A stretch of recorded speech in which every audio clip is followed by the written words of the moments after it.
오늘 본문을 가지고 하나님이 일하십니다라는 제목으로 말씀을 오늘 나누고자 합니다.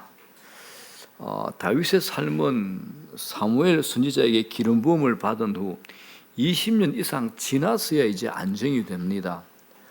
순풍에 돛을 단 듯하고 만사가 제대로 풀리고 있죠. 주위의 블레셋인들을 다 평정을 합니다. 멋지게 남쪽과 북쪽을 통합해가지고 나라를 새로 세우죠.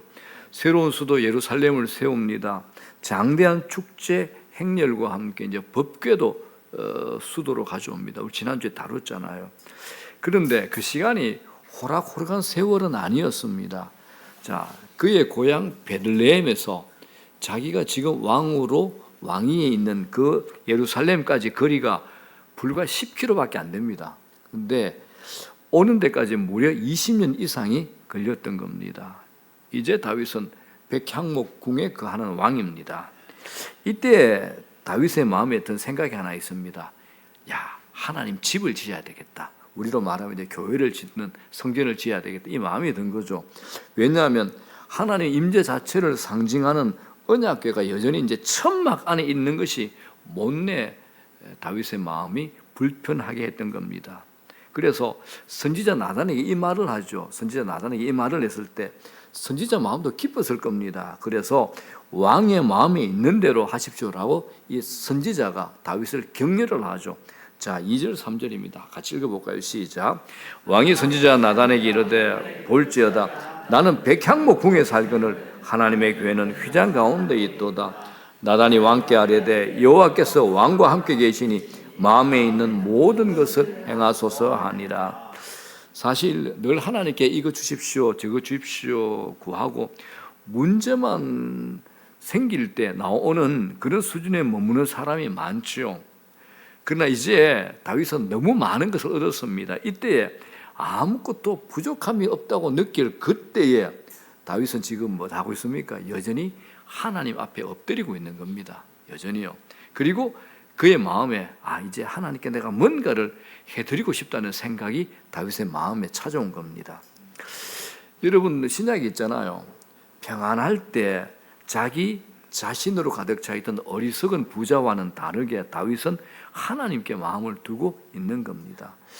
이런 사람을 보는 것 우리도 즐겁죠. 하나님이 얼마나 기쁘시겠습니까? 나단이 아마 그랬을 것 같아요. 그래서 바로 수락을 한 겁니다. 또 하나님께서 다윗의 이런 마음을 기뻐하시고 받으셨어요. 이게 이제 본문과 다르게 열왕기상 8장 18절 이런 말씀이 있습니다. 여호와께서 내 아버지 다윗에게 이르시되 네가 내 이름을 위하여 성전을 건축할 마음이 있으니 이 마음이 네게 있는 것이 좋도다 했습니다. 자, 그리고 난 다음에 그날 밤이었습니다. 하나님께서 나단 선지자에게 나타나셔서 말씀을 하신 겁니다. 한마디로 다윗의 그 계획을 내가 거절한다 이겁니다. 우리가 이 말씀의 요지를 좀 잘 이해할 필요가 있습니다. 먼저 하나님께서 이 말을 합니다. 네가 나를 위해서 집을 지어준다고? 이렇게 이제 물으십니다. 자, 4절 5절에 그 이야기죠. 다 같이 한번 읽어볼까요? 시작. 그 밤에 여호와의 말씀이 나단에게 임하여 이르시되 가서 내 종 다윗에게 말하기를 여호와께서 이와 같이 말씀하시되 네가 나를 위하여 내가 살 집을 건축하겠느냐? 네가 나를 위해서 집을 지어준다고 이 말입니다.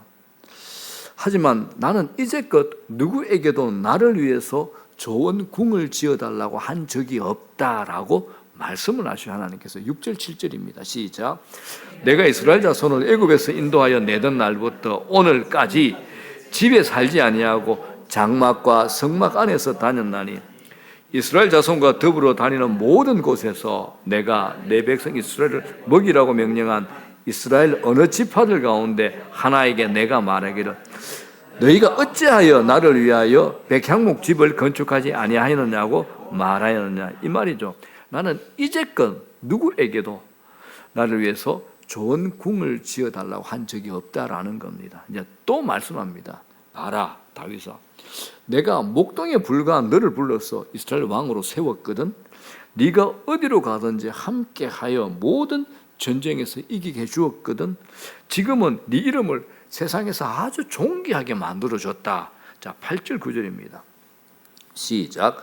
만군의 여호와께서 이와 같이 말씀하시니 내가 너를 목장 곧 양을 따르는 데에서 데려다가 내 백성 이스라엘의 주권자로 삼고 네가 가는 모든 곳 네 모든 원수를 네 앞에서 멸하여 선져 땅에서 위대한 자들의 이름같이 내 이름을 위대하게 만들어 주리라. 자, 또 덧붙여 또 말씀하십니다. 전에 너희들이 헤멜더하기와 다르게 이젠 내가 너희에게 거처를 주고 안정된 삶을 살게 주겠다라고 약속합니다. 자, 10절 11절입니다. 시작.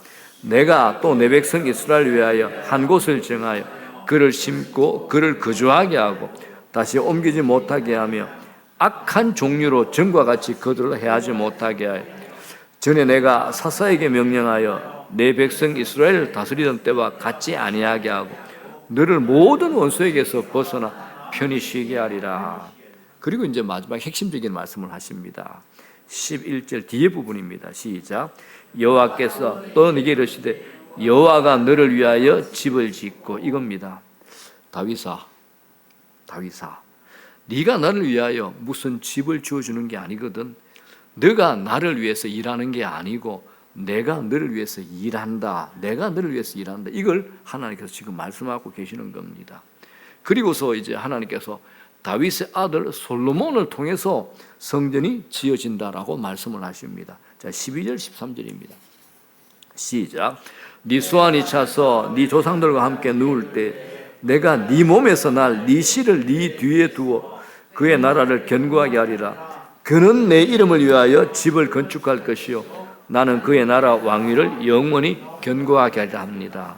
그런데 이 언약은 단지 다윗의 아들 솔로몬만을 가리키는 것이 아니라 멀리 다윗의 자손으로 오실 메시아죠. 그리고 그 메시아를 통해서 이루게 될 영원한 하나님 나라에 대한 언약이 됩니다.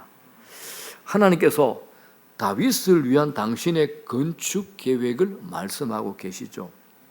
만일 다윗이 자기 마음에 품은 대로 화려하고 멋진 하나님의 성전을 건축하게 되었다면 예루살렘은 다윗의 성전 건축의 모든 정신을 다 쏟아붓게 될 겁니다. 그렇게 되면 사람들이 이런 생각을 하죠. 다윗이 하나님을 위해서 일하고 있는 것은 볼 수 있지만 그러나 하나님께서 하시는 일은 보지 못할 겁니다. 다윗이 하나님을 위해서 하는 일은 볼 수 있지만은 그러나 하나님께서 하시는 일은 보지 못하게 된다는 겁니다. 이게 오늘 본문에서 하나님께서 다윗의 제안을 거절한 이유가 됩니다.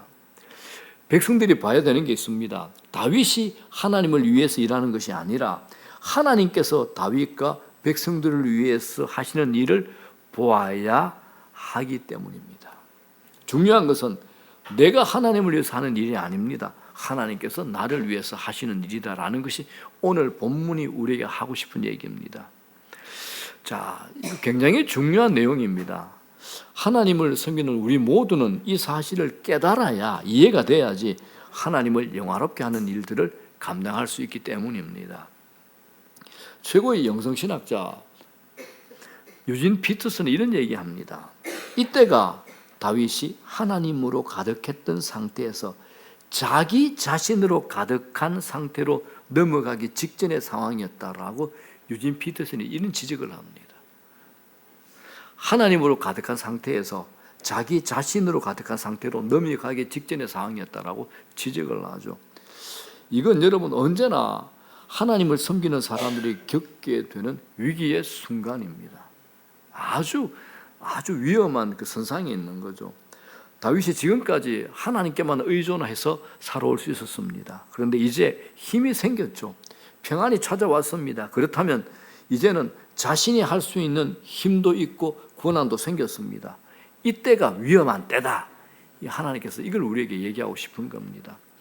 하나님을 의존하고 살아가고 하나님으로 충만하다가 이제 자기를 믿으려는 마음이 들어온 겁니다. 이것이 하나님을 섬기는 사람들에게 가장 위험한 영적 위기의 순간이다라는 걸 우리에게 지적을 하죠. 여러분 이제 뭔가 됐다. 이때가 제일 위험할 때죠. 하나님 충만해서 자기 충만으로 넘어갈 수 있는 위기 순간이 바로 이때라는 겁니다. 오늘 하나님께서 다윗의 이 제안을 거절한 것이 얼마나 큰 은혜인지 모릅니다. 뭐 이런 이야기 많이 들었을 겁니다. 저분은 뭐 중직이 되더니, 미안합니다, 장로님 두 분 계신데 장로가 되더니 사람이 변하더라, 이런 말 잘합니다. 이거는 뭐 대부분의 목사들 다 얘기합니다. 자, 왜 이런 현상이 일어날까요? 바로 다윗이 경험한 위기와 비슷한 위기를 만났을 때 우리가 올바르게 영적으로 대응하지 못하면 이런 현상이 나타나는 겁니다. 미안합니다, 목사도 예외가 아닙니다. 목사도 절대 예외가 아닙니다. 목사라는 직분이 어찌됐든 간에 교회에서 대우를 받잖아요. 이건 자신을 아주 착각하게 만듭니다. 내가 뭘 할 수 있다, 사람들이 모이고 하면 내가 뭘 할 수 있다, 이런 식으로 생각하게 만드는 위험이 아주 목회자들에게 그대로 노출되어 있습니다. 지난주 재심 투표를 했는데 제가 주일날은 얘기 못하고 오늘은 좀 얘기를 하겠습니다. 저의 진심입니다. 재심인 투표 때 반대표를 주신 분들에게 제가 진정으로 거짓말 하나도 안 썼고 제 진심으로 감사를 드립니다. 진심으로 감사를 드립니다. 저도 사람인지라 만일 만장일치표가 가깝게 나왔다 그러면 그래, 내 마음대로 좀 해도 되겠다, 좀 편한 대로 하자라고 가볍고 쉬운 마음이 안 생기겠습니까? 사람인데. 차라리 하나님께서 아예 3분의 2 이하로 줘가지고 그냥 저를 이제 손 목사 목회 그만둬라, 이제 그동안 애썼다, 아직 힘이 있으면서 쉬면서 다른 감 기다려봐라, 그러면 그냥 쉽게 받아들이면 됩니다. 그런데 한 달쯤 전에 새벽에 기도하는데 손 목사 2,000명 어떻겠냐라고 하시면서 그 숙제를 주셨잖아요. 제가 바짝 긴장이 되더라고요. 그러면서 이제 이렇게 투표가 나오니까 정신이 더 드는 거죠. 이제 내가 영적으로 더 깨어 있고 열려 있어야 되겠구나라고 더 큰 긴장을 하게 되는 겁니다. 잠깐이라도 우리가 깨어 있지 못하면 눈에 보이기에는 하나님을 위한 영광이 됩니다. 눈에 보이는 거는. 그런데 그 내용은 하나님과 전혀 상관이 없는 일을 얼마든지 하고 얼마든지 만들 수 있는 위험이 우리에게 있다라는 겁니다. 오늘 본문이 이걸 우리에게 얘기하는 겁니다. 이걸 듣고 이해하시는 분이 그러면 이런 분을 저는 이렇게 얘기합니다. 신앙이 성숙하신 분, 이렇게 얘기할 수 있습니다. 이거는 초신자들은 잘 이해 못하는 영역입니다. 그런데 이걸 이해하셔야 됩니다. 지금 다윗의 상황도 마찬가지입니다. 하나님께서 내가 하나님을 위해서 뭘 할 수 있다, 이 동기 자체는 흠잡을 데 없이 선한 것이지만 그것이 키워질 때, 그것이 부풀려질 때, 그것이 확장될 때 생기는 악한 열매를 하나님께서 사전에 막아주신 겁니다. 네가 나를 위해서 뭘 하겠다고? 과연 그런 사람이 있겠느냐? 내가 너를 위해서 하는 것이지 네가 나를 위해서 하는 것이 아니란다. 성경 오늘 이 성전 건축을 두고 하나님께서 다윗에게 이 얘기를 하는 겁니다. 여러분, 언제나 이런 위험이 존재합니다. 그 위험은 내가 하나님을 위해서 뭔가를 하려고 생각하고 계획을 하는데 그 생각에 너무 사로잡히는 바람에 하나님을 잊어버리게 되는 경우요. 하나님을 잊어버리는 경우. 이거 우리에게 자주 생길 수 있습니다. 얼마나 많습니까? 하나님 위해서 이제 담임 목사 우리 교회 건축합시다. 교회 예배당 지읍시다. 이제 말은 그렇게 하는데 정작 교회당을 건축하면서 하나님 자신을 잊어버리기 쉽다라는 겁니다. 안 그렇습니까, 여러분? 하나님의 일을 한다고 하는 모든 사람들에게 일어날 수 있는 위험입니다. 교회 일에 열심히면 열심일수록 넘어지기 쉬운 위험이고 위기죠. 우리 사람들이 선한 일에 열심을 내게 될 때, 그리고 그 일이 알려져서 사람들이 인정하고 박수갈채를 보내주기 시작할 때 어떤 일이 날까요? 하나님을 잊어버리기가 너무 쉽다는 겁니다. 하나님을 잊어버리는 거죠. 신앙이 뭡니까? 세월이 흘러가면 흘러갈수록 더욱 하나님의 주권적인 은혜를 의지하게 돼야 되는데 정작 그렇지 못한 경우를 너무나 많이 우리는 보게 되는 겁니다. 그때 이제 마귀한테는 찬스죠. 이제 갈라놓고 시험 들게 하고 담임 목사가 엉뚱한 짓거리 하게 만들고 마귀가 그냥 밀가루듯이 우리를 가지고 놀 수 있는 겁니다. 아주 위험한 경지죠. 우리가 신앙이 성장하면 성장할수록 더욱 절박하고 간절하게 주의 은혜를 구해야 되는데 거꾸로 이제 내가 뭘 할 수 있겠구나. 이 거꾸로 가기가 쉬운 겁니다. 우리 모두가 매우 아주 조심해야 하는 부분입니다. 하나님께서 나단 선지자를 통해서 다윗의 제안을 거절하시자 다윗이 어떻게 할까요? 여기서 이제 다윗의 멋진 위대함이 나타납니다. 다윗은 여호와 앞에 들어가 앉습니다. 자, 18절이죠. 시작. 다윗 왕이 여호와 앞에 들어가 앉아서 이르되, 이 말은 이제 그때는 이제 아직 언약궤 성전을 짓기 전이니까 법궤가 그 예루살렘 성으로 오기 전이니까 언약궤가 있는 곳으로 다윗이 가서 앉았다라는 겁니다. 이건 정말 위대한 행동이 아닐 수 없습니다. 만일 하나님께서 다윗아 고맙다 지어라 이렇게 하셨으면 다윗은 바로 일어나서 건축을 위한 모든 준비한 모든 명령을 시달했을 겁니다. 그러나 하나님은 거절하셨죠. 하나님이 거절하셨는데도 다윗이 기도했다는 것을 우리에게 보여주고 있습니다. 이건 매우 중요한 시험이었습니다. 다윗이 골리앗을 죽일 때보다, 다윗이 기름 부음 받은 사울의 생명을 귀히 여길 때보다 더 아슬아슬하고 중요하고 위험한 테스트가 바로 이 테스트였습니다. 하나님께서 다윗의 선한 제안을 거절하시죠. 하나님의 의도를 나타나 보여주실 때 다윗이 어떤 태도를 취하느냐, 이건 아주 큰 중요한 하나님의 테스트가 되는 겁니다. 자, 여러분, 우리에게도 이런 시험이 온다는 사실을 기억하십시오. 이때 다윗은 멈추었습니다. 자기가 뭔가 하나님을 위해서 하려고 하던 계획을 내려놓습니다. 그는 하나님께 들어가 앉습니다. 왕이라면 어느 누구보다도 바쁜 사람이었잖아. 그러나 그는 지금 하나님 앞에 들어가 앉았습니다. 저는 유진 피터슨이 이 환경을 보고 때로는 하나님을 위해 무언가 하는 것보다 하지 않는 것이 더 중요하다, 이 말에 저는 동의를 합니다. 때로는요, 하나님을 위해 무언가 하는 것보다 하지 않는 것이 더 중요하다, 이렇게 말한 유진 피터슨이 이 말을 좀 동의합니다. 이렇게 하나님 앞에 앉아 있게 되면 우리가 일으킨 그 많은 먼지가 가라앉게 될 겁니다.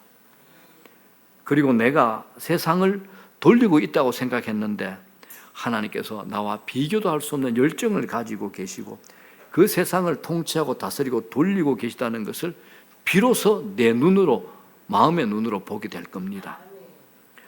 다윗은 이렇게 하나님 앞에 앉음으로써 자기의 권위와 힘을 사용해서 하나님을 위해서 열심히 일하는 왕의 길을 내려놓는 대신에 자신의 왕이신 하나님 앞에, 그리고 그분의 주권 앞에 순종하는 왕이 되기를 선택한 겁니다. 이게 정말 실로 위대한 행위가 되는 거죠. 하나님 앞에 무릎을 꿇을 줄 아는 왕, 그리고 하나님 앞에 엎드리는 왕, 그가 다윗인 겁니다.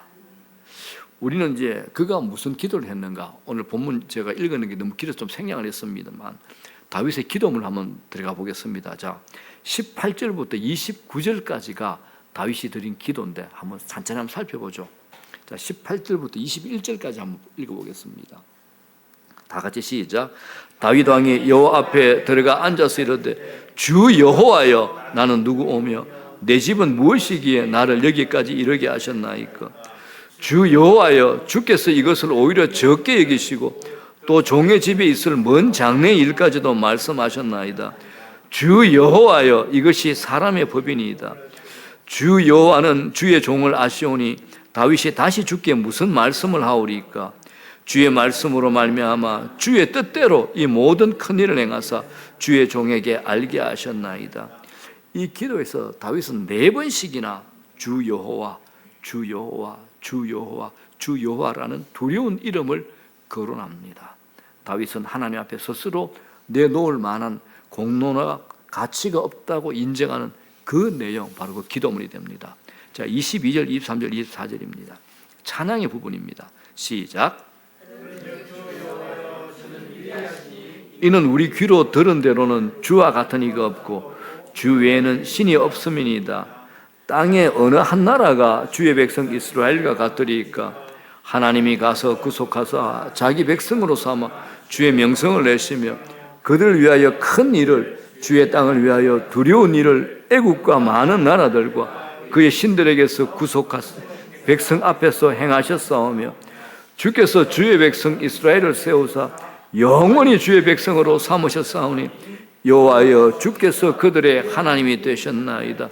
찬양이죠. 하나님의 위대하심과 자신의 연약한 미비함을 비교하면서 하나님의 능력과 위대하심을 자연스럽게 인정하는 찬양 부분입니다. 다윗 자신이 나전 가운데 있었잖아요. 베들레헴의 막내였잖아요. 목동이었잖아요. 그런데 이스라엘의 왕으로 부름을 받은 자이기 때문에 이걸 아주 분명하게 알았던 겁니다. 그리고 나서 이제 이 마지막 기도가 참 중요한데, 다윗이 자신의 요구를 하나님 앞에 밝히는 장면입니다. 자신의 요구를 이렇게 밝힙니다. 자, 25절. 저는 이 본문에 놀랐습니다. 시작. 여호와 하나님이여 이제 주의 종과 종의 집에 대하여 말씀하신 것을 영원히 세우시며 말씀하신 대로 행하사. 여러분 이렇게 기대해 본 적이 있습니까? 하나님 제게 이런 약속하셨는데 이 약속대로 행하사. 다윗이 이 기도했습니다. 이 기도문 제가 묵상하면서 이 25절 놀랐습니다. 하나님 이제 주의 종과 종의 집에 대해서 말씀하신 것, 그 약속을 하나님께서 먼저 제게 하셨잖아요. 그리고 나서 곧바로 뭐라 합니까? 그 약속하신 말씀대로 행하사, 이렇게 하는 겁니다. 당신께서 하셨기 때문에 나는 이 약속이 반드시 지켜질 것을 믿습니다. 이 의미입니다. 굉장한 배짱이죠. 다윗은 하나님께서 자신에게 하신 약속에서 손을 떼고 물러서지 못하게 하나님 딱 붙들고 있는 겁니다. 야, 어떻게 사람이 구약인데 신약도 아닌데 구약 때 하나님이 얼마나 두려운 부분입니까? 그때 다윗이 이 기도를 했다는 겁니다. 자, 26절부터 29절까지입니다. 자, 시작. 사람이 영원히 주의 이름을 크게 높여 이르기를 만군의 여호와는 이스라엘의 하나님이라 하게 하옵시며 주의 종 다윗의 집이 주 앞에 견고하게 하옵소서. 만군의 여호와 이스라엘의 하나님이여 주의 종의 귀를 여시고 이르시기를 내가 너를 위하여 집을 세우리라 하셨으므로 주의 종이 이 기도로 주께 간구할 마음이 생겼나이다.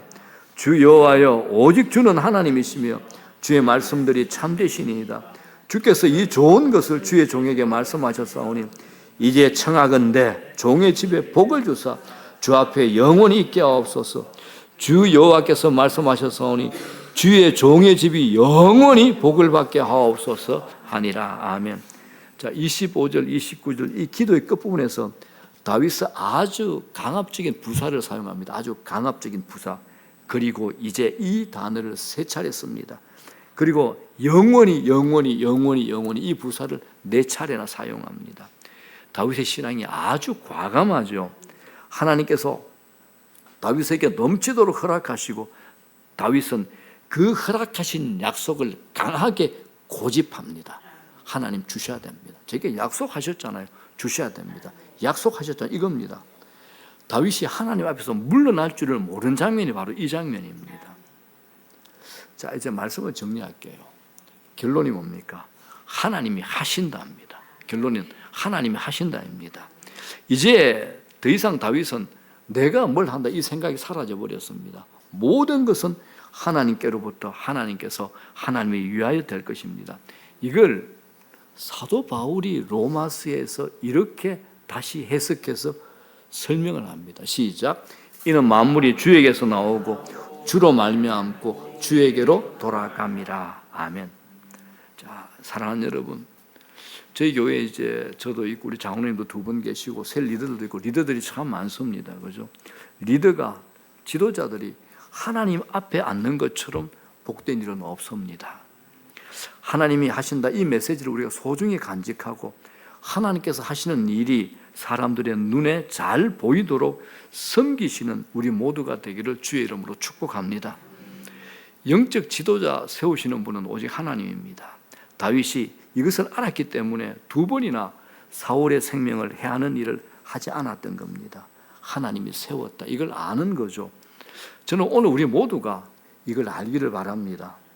오직 그래서 하나님께서 하시는 일을 우리가 보게 될 겁니다. 그래서 모든 영광을 오늘도 하나님께 돌립니다. 자, 로마서 11장 36절. 이 말씀 우리가 좀 암송하면 좋겠습니다. 다 같이 시작. 이는 만물이 주에게서 나오고 주로 말미암고 주에게로 돌아감이라. 아멘. 이는 만물이 주에게서 나오고 주로 말미암고 주에게로 돌아감이라. 시작과 끝이 주님입니다. 이분이 우리 아버지가 되십니다. 이분이 우리의 구주가 되시는 겁니다. 그래서 여러분들이 힘들고 어려울 때 이 말씀을 붙들고 하나님의 주권을 묵상하시면서 기도하는 저와 여러분 되기를 바랍니다.